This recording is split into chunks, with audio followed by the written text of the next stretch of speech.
Okay, let's go to grammar, page 43. 43 today. There we go. Okay, we're talking about preposition. And this might be new to some of you, and that's okay. This is something you're going to practice a lot. So you'll have lots of opportunities to learn what it is and how to find it. Okay, so a preposition, it starts a phrase that shows the relationship between a noun or a pronoun and another word in the sentence. So what you're going to hear about is a prepositional phrase. And a phrase is a group of words, but they always start with a preposition, which is a type of word. So it says right here, a prepositional phrase always begins with a preposition and ends with a noun or pronoun. Most of the time it's a noun. Every once in a while it'll be a pronoun. Remember, nouns are person, place, or thing, right? And then pronoun is going to be like the word that takes the place of the noun, like he, she, and it. Okay. The phrase may have adjectives in between, but never a verb. The noun or pronoun that ends the prepositional phrase is called the object of the preposition. When the object of the preposition is a pronoun, it will be one of the objective case pronouns. It'll be one of these: me, you, him, her, it, us, or them. So sometimes it'll end with one of those words in the phrase. And it says to memorize it right here: preposition plus noun, and then no verb.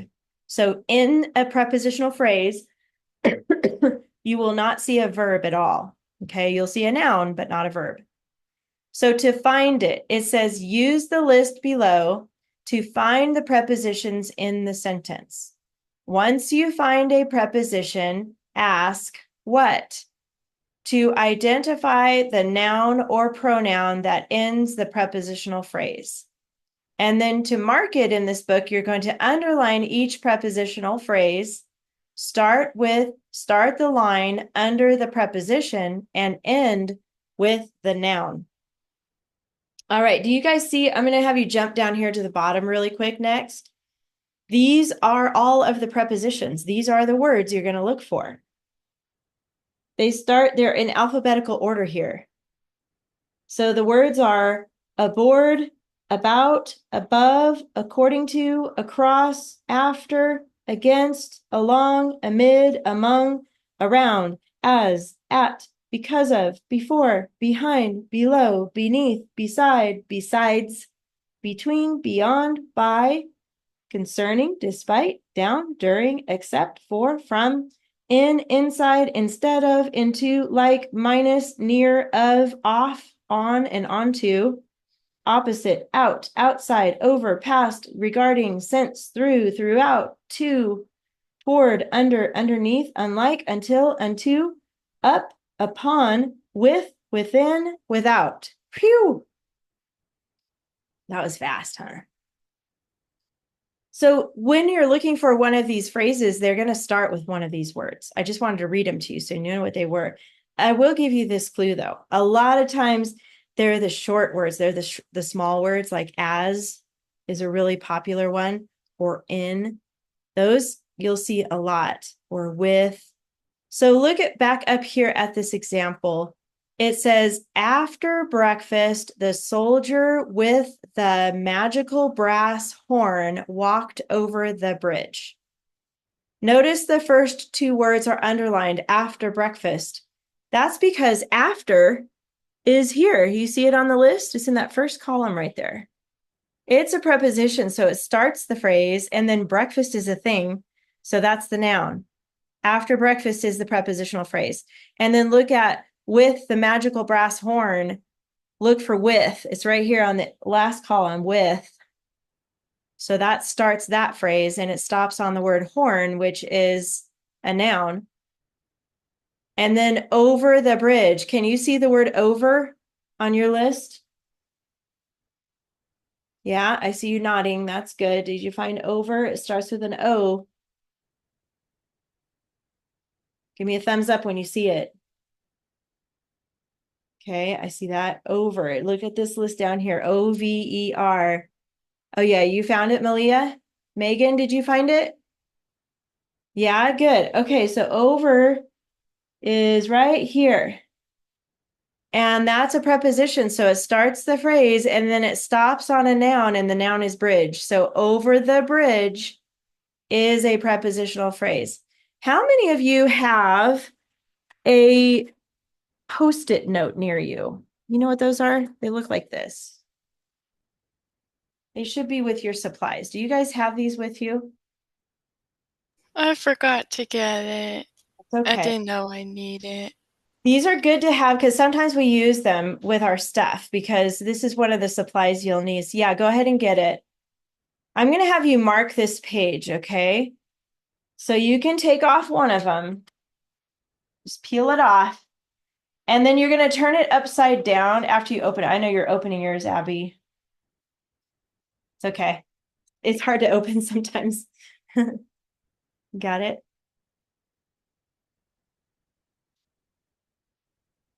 Because this is a good page to mark. You might need it for your homework. Did you find some, Megan? Yeah, I did. Okay, good. Take off one and stick it on your page in the middle somewhere because we're going to write on it, but stick it so that the unsticky side is up, like facing up. So it's down. The sticky side is down here, sticking to the paper.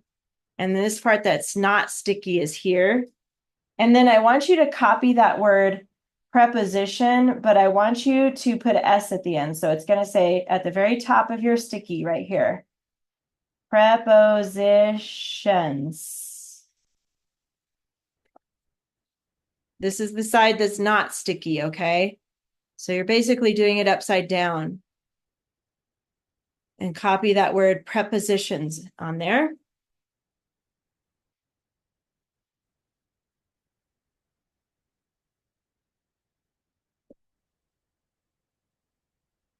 Okay, good. Once you got that written on there, you're going to put it at the top of your page, and it's okay if it's covering up some of the words up here, but you want to stick it past your page because you're marking this page right here. See how it's above past the top of my page? And that's for when you're doing your homework and you can't remember what the prepositions are. You can come back to this page and look at the bottom of the page, and here they all are right here. So you can look back on that. Thumbs up when you got that done. Good, I see that. Good, Abby. Sydney, did you get to write it down? Not yet? Okay.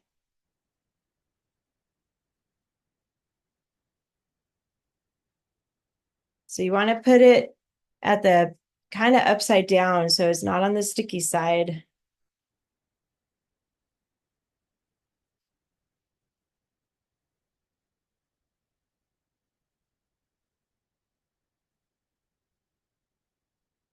You got it? Are you working on it, Megan? I see your note in the chat there. That's so you can come back to this page. You might need to come back to it when you're doing your homework this week because you're going to be marking prepositional phrases for a while here.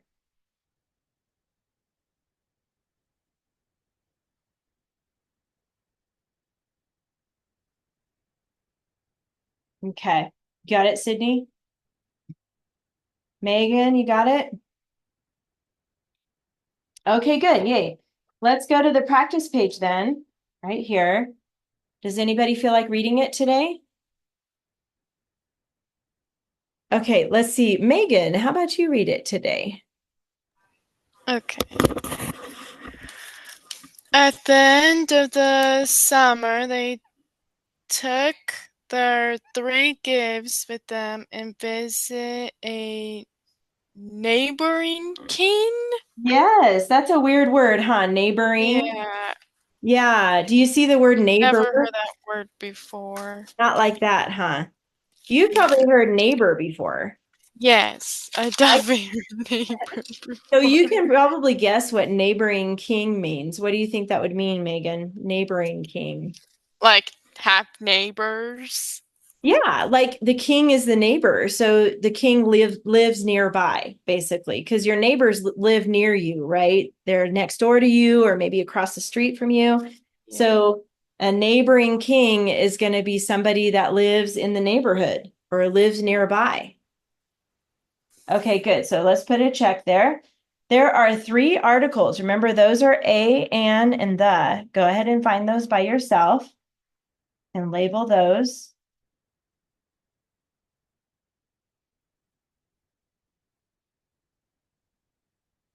And then the nouns, Abby, where are the nouns? There's four of them. Summer, Good. gifts, Yes. king, Good. uh, and them. No, that one's gonna be a did you say them? No, that's gonna be a pronoun, but right here you see the article the end. Anytime you see an article, you know that a noun is coming. See how it says the summer and a neighboring king. So end is actually a noun because it has the next to it. So end is an actual noun. That was a tricky one. Um, did you guys notice that the word there is spelled wrong? Did you notice that, Sydney? I see Abby nodding.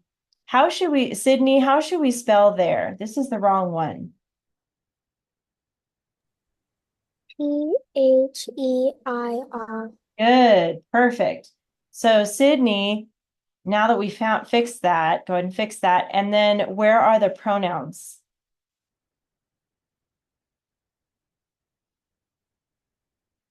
Um,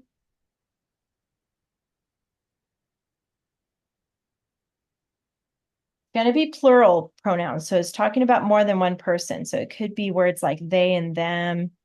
they Yeah, there we go. They, and with them. That's there you go, them. There you go. So they and them. So they is talking about a group of people and them is talking about a group of people. So those are plural. That means is they're talking about more than one. They and them. Good job. Now the adjectives, I'm going to have Megan find those. Look at the nouns like gifts, and you can ask a question, how many, to find a noun or adjective. You see one word that tells how many gifts? 3. Yes, so that's an adjective. And whose gifts are they? Go back before that. The king. Well, if I look at gifts and I go back and I see 3, go back one more. There. There, that means the gifts belong to them, right? It's their gifts. So that's another adjective right there. And then there's one more describing the king. So what kind of a king was it? Neighboring. Yes, good. So even though it has an ing, sometimes you might think that's a verb, but the way this is in this sentence, it's telling about the king. So it's an adjective. Telling what kind of king, it's a neighboring king. Very good. Okay, now we are to the prepositional phrases, and there's 3 of them. So Malia, remember that list of words we looked at? Here's a big clue.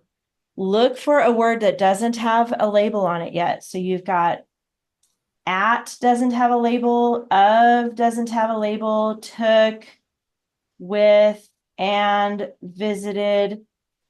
Those all don't have a label. So which one do you think is a preposition?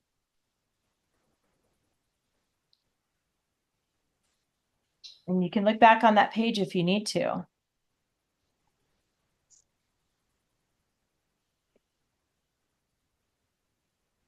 Like start here at the beginning, like at. Do you see at on that list? under the A's? Yeah. Yeah, you guys see at? If you look back on that list that you marked, at is there. So that's a preposition. And remember, you start there and then you end on a noun. I see end, that's a noun. So what is the whole phrase right here? It's just 3 words. At the end. Good. So just underline that. That is a prepositional phrase. It starts with a preposition and it stops on the noun. How about of? Look for of on that list. Malia, do you see of on there? I see you guys flipping back and forth. That's good. Look back on that page. Give me a thumbs up if you see of. Okay, good. So what do you think the phrase is here? It's going to stop on the noun. Of the summer. Of the summer. Good. So we have at the end, that's a prepositional phrase, and we have of the summer. I'm going to see if Abby can find the last one. There's one more. So you're going to look for either took or with and or visited, one of those words. Do you see it in there? With. With, good. And remember, the rule says it can stop on a pronoun too. So it starts with. With them. Yes, good. With them. Yay, that's it. That's a short one, just 2 words, with them. So that's how you guys are going to find these in your books for your homework. Label everything else first. And then when you get to the prepositional phrases, look at what words are left, okay, that don't have a label, don't have anything on top of it yet, and see if it's on that list. And then it's going to go until you hit either a noun or a pronoun. That's how you know where those prepositional phrases are. All right, we need one capital. That's going to be the first word here. So go ahead and put your 3 lines under the A for at. And the end mark is a period. That's easy. And then the homophone is that word there. We already fixed it. So we're actually done. Any questions about the page we just did? No? So that's how you'll do it in your homework. Look for those words. That's why we marked that page so we could find it. I have a question. Yes, go ahead, So, Megan. do we have to spell the participle phrase Do we have at to the spell? letters? Like, can we like make it separate? Like, make it short? Like we did with adjectives, AD, J. Yeah, I'm not sure what you're asking, but did you write it like I did right here on the Yeah. top? Yeah, that's right. Talking like we should make this a little short with participle phrase. Oh, all you have to do is underline it, actually. You don't have to write anything on top of it. I think that's what you're asking, right? Okay, yeah. Yeah, you don't have to put anything on top of it. You're just going to show that you have it here by just underlining it. That's all. All right. Yep. Thank you. You're welcome. That was a good question. Okay, so let's put away grammar for now. And go ahead and get out your binders. And you guys, last week you were working on the fox and the stork. So go ahead and get out everything from your front pocket about the fox and the stork. And I do want to ask if anybody wants to read their paragraph, you can read it to the class if you want. Does anybody feel like reading your paragraph, or do you want me to read your paragraph? Either way. You want to read it, Malia? Yeah? Or do you want me to read it? I want to read it, but once again, it's in the living room. So can I go get it? But what? Say that last part again. I said, I want to read it, but once again, it's in the living room. So. Oh, yeah, go get it. You can go get it. That's okay. Anybody else want to read yours? Okay, Megan, you said I could read yours. I'll do that. I'll read yours. Did you see my note on your paper this morning, Megan? I wrote you. Yes. Okay. So the second half of your story got a little off the topic, but I'll still read it because it's cute. Yeah. Yes. Okay, let me I don't like it's so hard to do with 3 words. Like 3 letters. It'll get And all easier. that. Like I just want to do it on my own. I know. It'll get easier because you'll practice that a lot. But yeah, I know what you mean. It's hard to just stick with that, but let me find yours really quick here. Okay, here it is.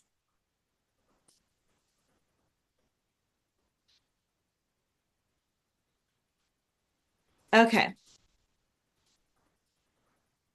Let me share the screen. Or actually, you know what? I'll just read it and you guys can listen to it and then we'll see when Malia can do the next one. Let me pull it up real quick so I can see it. I'm having trouble here. There we go. Okay, so this is Megan's. She called it Fox Had a Bad Day. I like the title. And we're going to talk about how to make a title in a minute too. So the fox invited the stork to dinner and he served soup in a shallow bowl. The fox easily ate the soup while the stork with his long bill could eat nothing and went home hungry. Later, the stork invited the fox over for a meal. And this is where Megan chose to go a little bit different than the keyword outline. So she knows, and make sure you guys stick to the keyword outline, okay? But she says, the fox and the stork had a great day later. Also, the stork had a big beak, and the stork had feet, and a head are also eyes, and the fox has a bushy tail, also eyes, feet, and a head. They are friends. The fox and the stork play and hang out. So let's give her a clap in the camera. That was good. I liked it. Even though you went off of the keyword outline, next time, Megan, try to stay with only what we put, okay, on All the right, I'm outline, trying my best. because that's what I'm looking for. And by the way, you can fix it and send it back to me, okay? Because I know you know how to do it. Okay, Sydney, did you have a question real quick? I typed mine. You typed it. Yay. Do you want me to read yours too? Okay, let's let Malia go next, and then I'll read yours, Sydney, okay? Okay, go ahead, Malia. I forgot to put the title. Sorry. We're going to work on that in class, so it's okay. Don't worry about it. One day a fox invited a stork to dinner and served him soup in a shallow bowl. The fox easily ate the soup, but the stork with his long bill had nothing to eat and was left hungry. Later, the stork invited the fox to a meal. Their dinner was served in a tall jar with a small mouth. The stork easily ate from the jar, but the fox could only lick the rim. The fox went away disappointed and hungry. However, he realized that he had received what he deserved, considering his bad treatment of the stork. Yay! Give her a clap in the camera. Woohoo! Yay! I love it. Really good, Malia. Okay, and here's Sydney's. And she did a great job too. She didn't do a title yet either. So we're going to talk about that. Oops, hold on. As part of our class today. So hers says, or do you want to read it, Sydney? Okay, go ahead. You can read it.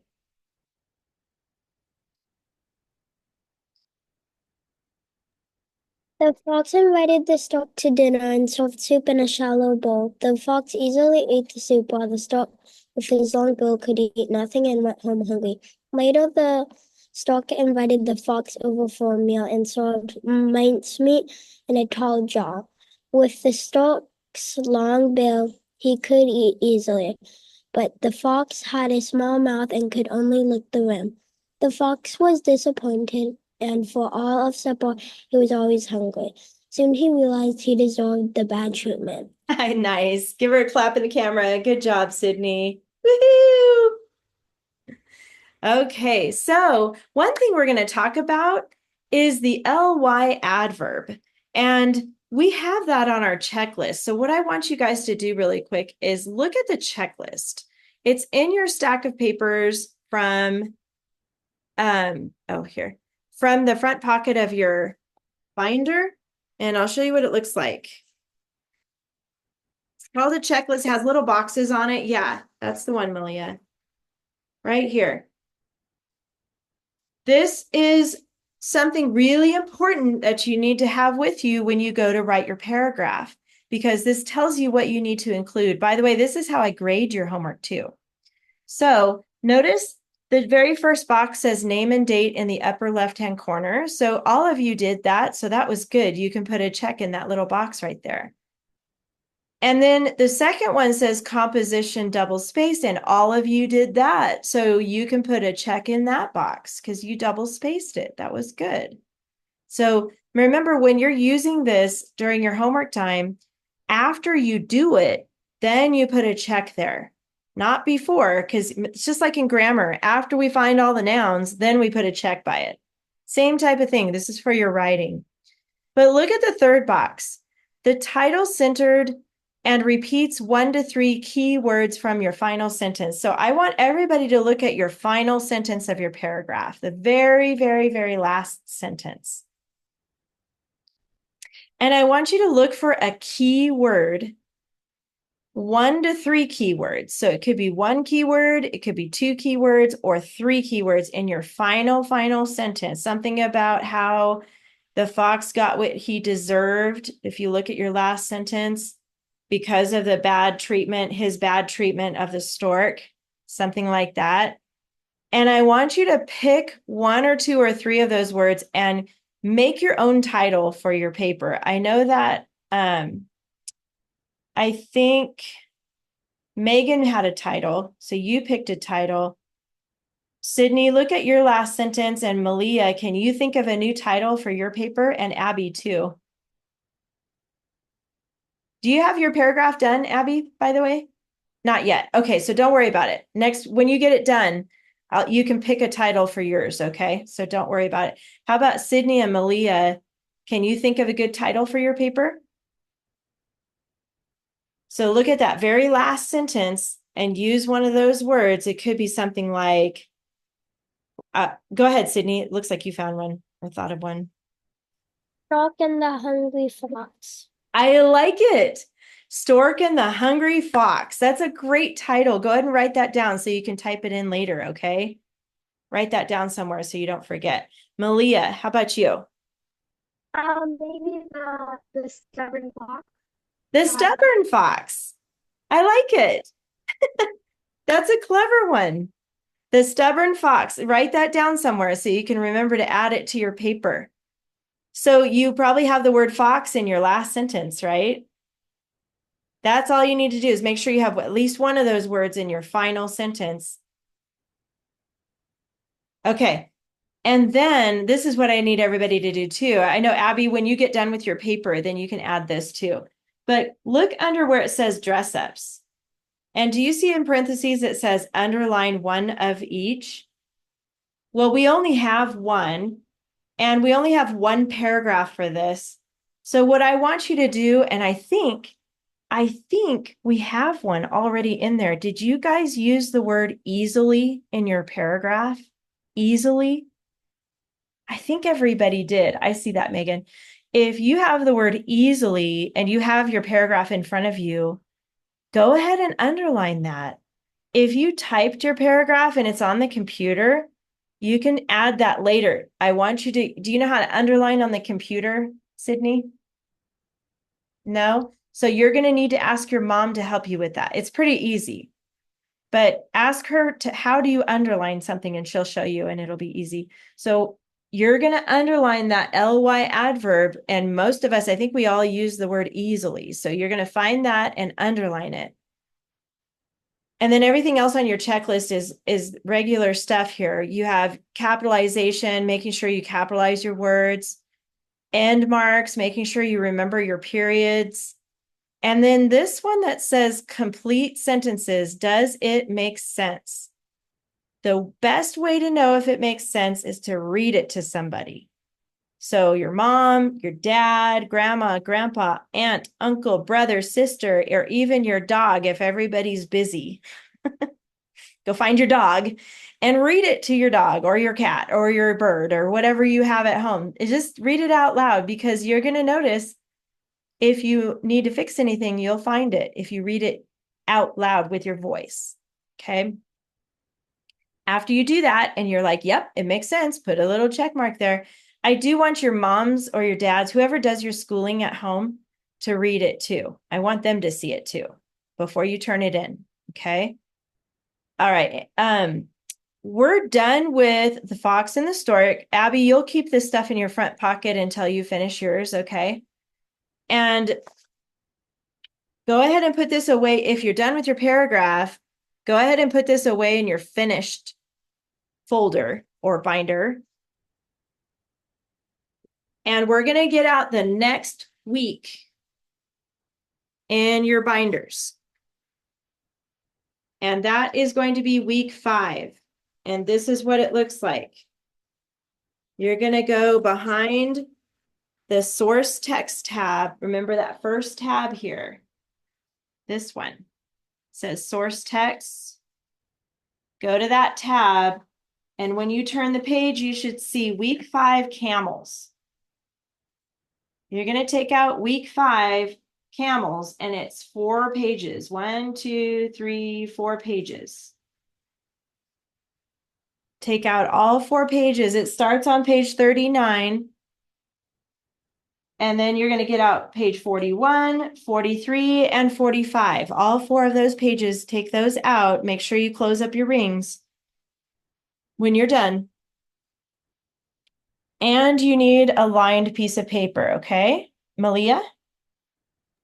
What pages were it? Pages, it starts on 39. Looks like this. It says week 5 camels at the top.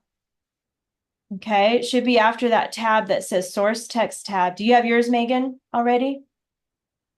I'm at 41 and 41. That's it.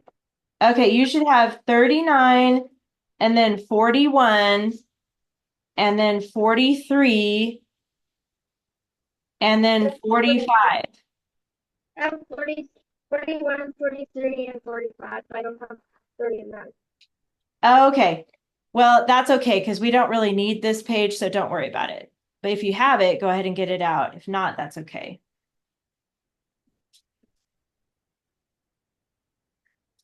Okay. Thumbs up if you got those pages and a lined paper out. Need lined paper too. I see that, Abby. Good job. Megan, can you find it?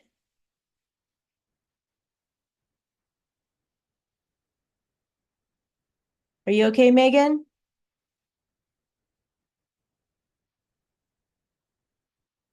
Can you hear me? I wonder if she can hear me. Chat.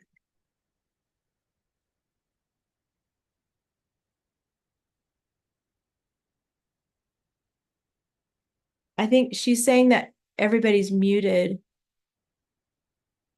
I don't think she can hear me. Let me text her mom really quick.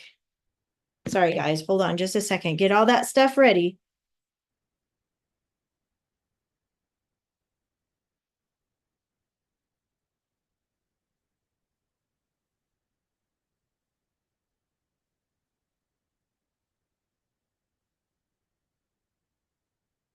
Hi, Elaine, period. I think Megan accidentally muted her headphones, period. Can you help her real quick? Question mark.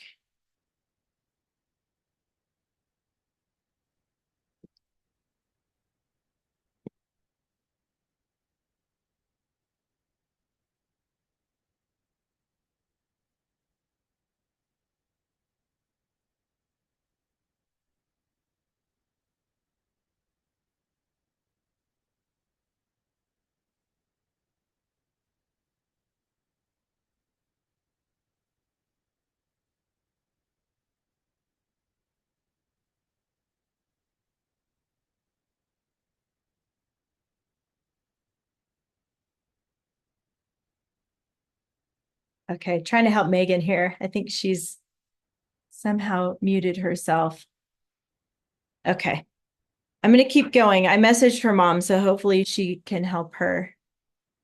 But it's a good thing I'm recording it so she can watch it later.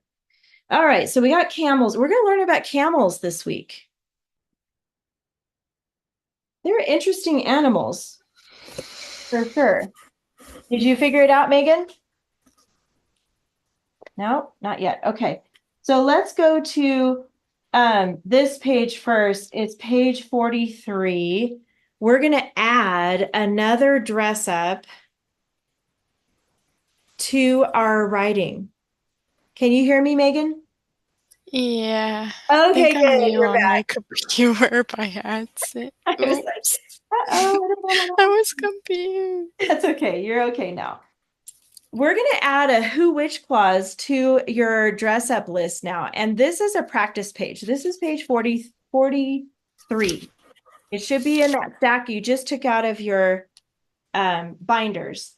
And it says practice with who, which clauses. It says combine these sentences using the word who or which. And by the way, you use the word who when you're talking about a person.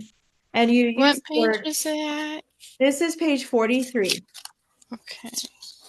So yeah, you were muted, I think, during when we were taking all these out. So you should get out 4 pages for week 5. Okay. Called camels. Get out all the pages for week 5. Oh, we missed one story of camels. That's what we're going to That's write a about. long story. Yes, yes, it is. Look at number 1. Annabelle made a cake. It pleased her siblings. Can you think of a way to combine those two sentences using who or which? Ooh. I'm gonna help you with this first one. It gets easier once you practice it. So if I'm talking about Annabelle, I could use who right after her name because she's a person. So I could say Annabelle, who made a cake, pleased her siblings. That's one way we could do it. Or I could use the word which after the cake because obviously the cake is not a person, right? It's a thing that you eat. So we would use which next to cake. We could say Annabelle made a cake which pleased her siblings. See how I put those sentences together? So let's just pick one of those examples. I'm going to pick the second one and say Annabelle, and you can write it here on yours, made a cake. You're going to copy that part and then add the word which, and we're going to leave out it. We don't need it anymore. We can put which pleased her siblings. By the way, siblings are her brothers and sisters.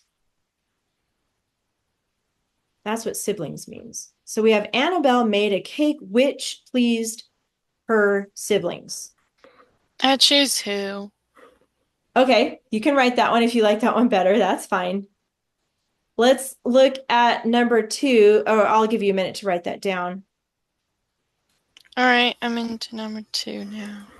Number 2 says, Joe ate too much pizza. He got sick. How can we combine those two sentences using who or which? What do you guys think? Malia, do you have an idea? Okay, let's hear your idea.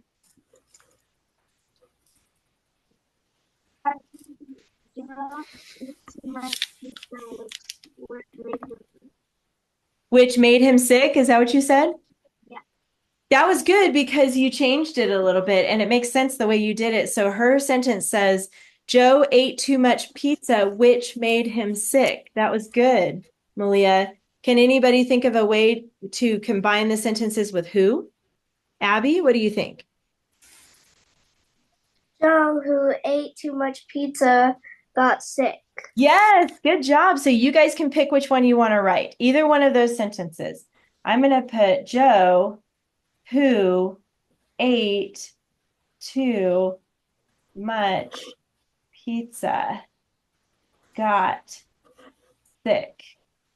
Now notice that who clause is actually in the middle of that sentence. So whenever it's in the middle, we need to put commas around it. So after the word Joe, if you write this one, if you did the one with which, you don't need a comma, but this one you do. Joe, who ate too much pizza. So we're going to put a comma right after Joe and right after pizza. If you wrote the other one that says Joe ate too much pizza, which made him sick, you don't need a comma for that one. It's only when the who clause is in the middle of the sentence like this, then we put commas around it. Let's do one more. My mother is a piano teacher. She cares greatly for her students. Any ideas on how we can use who or which? Think about that for a second. My mother is a piano teacher. She cares greatly for her students. Let me hear, Sydney, do you have an idea? I haven't heard from you yet. How can we combine those with who or which?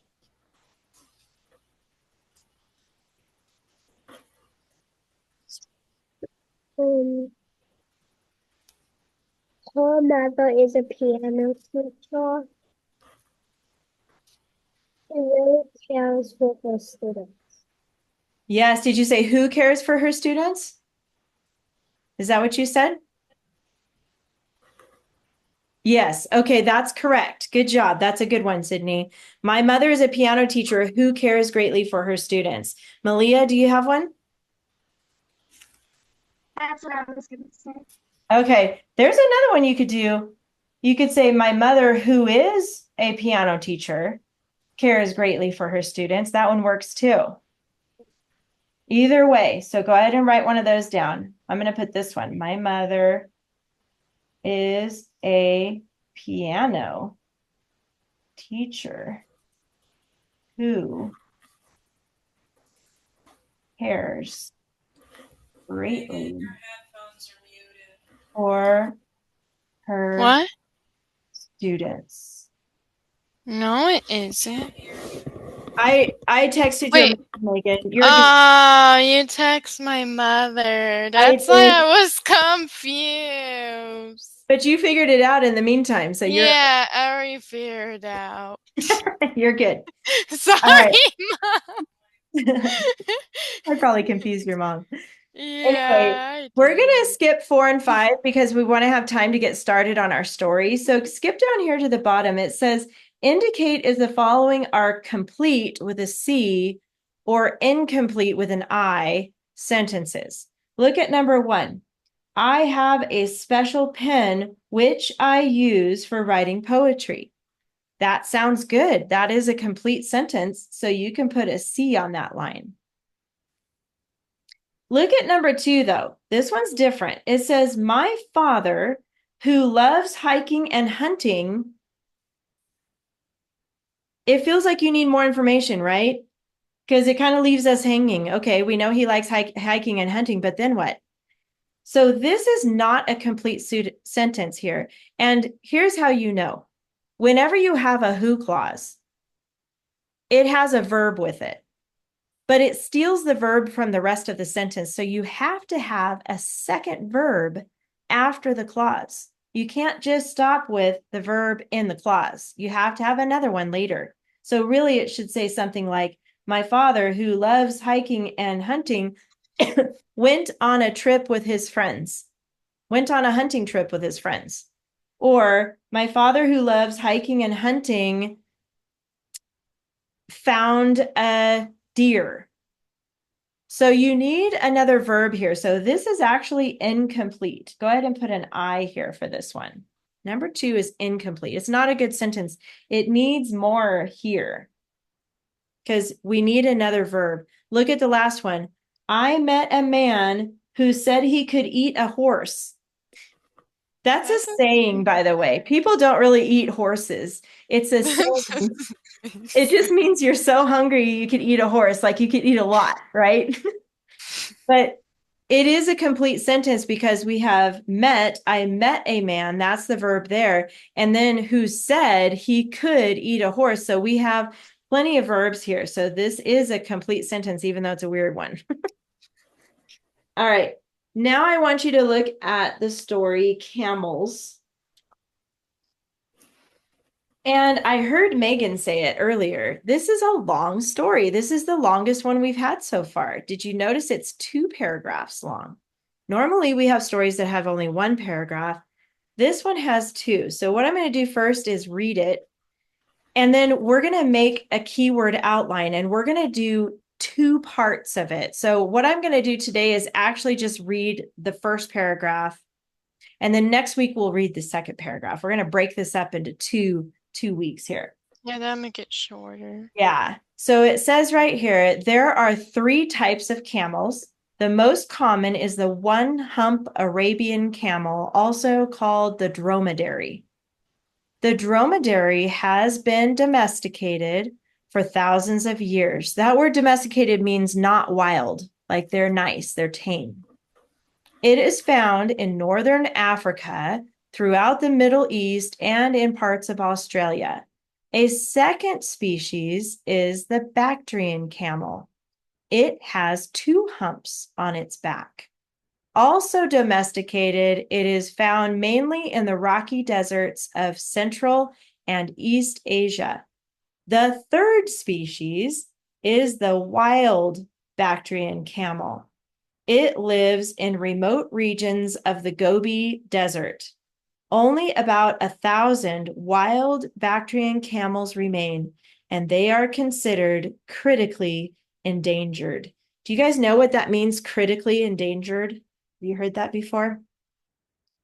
Have you heard of endangered? Abby, do you have They're heard? dangerous. No, it doesn't mean they're dangerous. I do see that word danger in there. Yeah, But that's why I thought. do you want to tell us, Abby, what does it mean to be endangered or critically endangered? It means like the species is there's not as much as there should be because of people hunting or them losing their habitat, so they're endangered. Wow, very good explanation. I like that. So critically endangered means really close to being extinct, right? That's the other word we know. Very good explanation. I like that a lot. Okay, so on your line paper, we need to get this set up here for your keyword outline. It's going to be a little bit different. Have you guys ever heard of Roman numerals before? You guys know what Roman numerals are? Maybe in math you've talked about it before. We're going to start using Roman numerals since now we have more than 1 paragraph, and I'm going to show you how that looks. Whoa, where's my, okay, here we go. Go ahead and put your name here, and today's date is 10/30. Tomorrow's going to be a fun day. And then skip a line and let's put camels.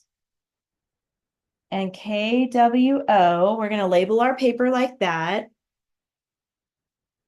And since this article that we're reading about camels has 2 paragraphs, we're going to use a Roman numeral 1 and a Roman numeral 2. So I'm going to show you what this looks like. Skip a line. Over next to the red line, I want you to put a Roman numeral 1. It looks just like a capital I. That's how you make a 1. I learned this before. Good, yay. And then underneath that Roman numeral 1, because this is going to represent the first paragraph, I want you to move over a little bit. And I want you to write 1 through 9. So you're going to move over a little bit like this. See how I have a space here next to the 1 and the 2? So the Roman numeral is right next to the red line, but I'm going to move over a little bit. We're making an outline here. And it's going to go all the way to the number 9. Like this. Try to make your numbers pretty neat and straight. You have a Roman numeral 1 and then 1 through 9.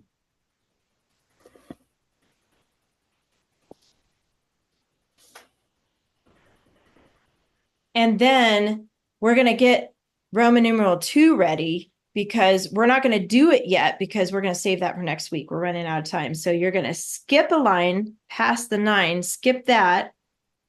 And a Roman numeral 2 looks like this: 2 lines down and 2 lines across. That's a Roman numeral 2. Like 2 eyes.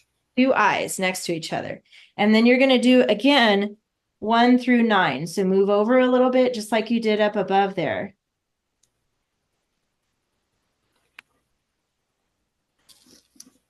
That's going to be a lot. Is it 9 again? 9 again. Yep. And then once you get that down, I want you to just trace that blue line right here. We're going to split this in half because we're going to do Roman numeral 1. We're going to try to do some of that today, but we're going to save Roman numeral 2 for next week. Okay. We just want to draw that line. You don't have to do this one yet. Okay. Now, you guys good? Give me a thumbs up if you got that ready. Good job, you guys. Looking at the article, we are going to still look at every single sentence and pick some of those key words to put in your outline. So we're going to start with the first sentence right here. That's going to go next to Roman numeral 1. It says, there are 3 types of camels. That's a nice short sentence. And so I'm going to use the words 3 types and camels. I'm just going to go ahead and circle those words. Let me get my plastic here. I'm going to go ahead and circle 3 types and camels. Those are good words to use in my outline. And I'm going to copy that here for Roman numeral 1, 3 types camels. I forgot to double space right there, but that's okay. These are just your notes. 3 types camels, and we already did the first sentence. Oops. Guys got that?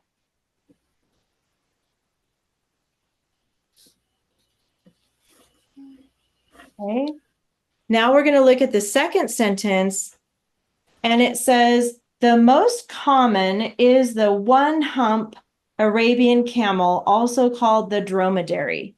Notice that word one hump has a dash. That we can count as one word because it has a dash in it. And I see the word Arabian. I know we're talking about camels, so I'm not going to worry about that one, but I'm going to circle one hump, Arabian, and then dromedary.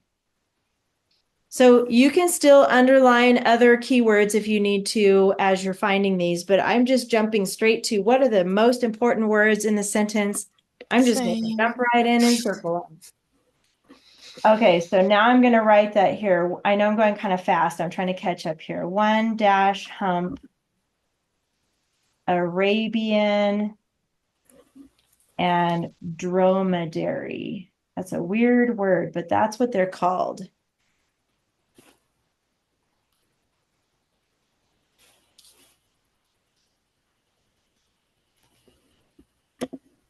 Okay.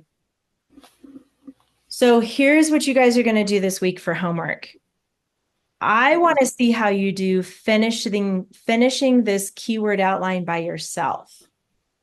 Okay. See if you can finish this by yourself. Every sentence, you're going to pick 3 key words. If you need to draw a picture or abbreviate something or use a number, you can do that for free. But try to only pick 3 key words in each sentence and finish this keyword outline and write 1 paragraph. You don't have to do the second one yet. Only the first paragraph, this one.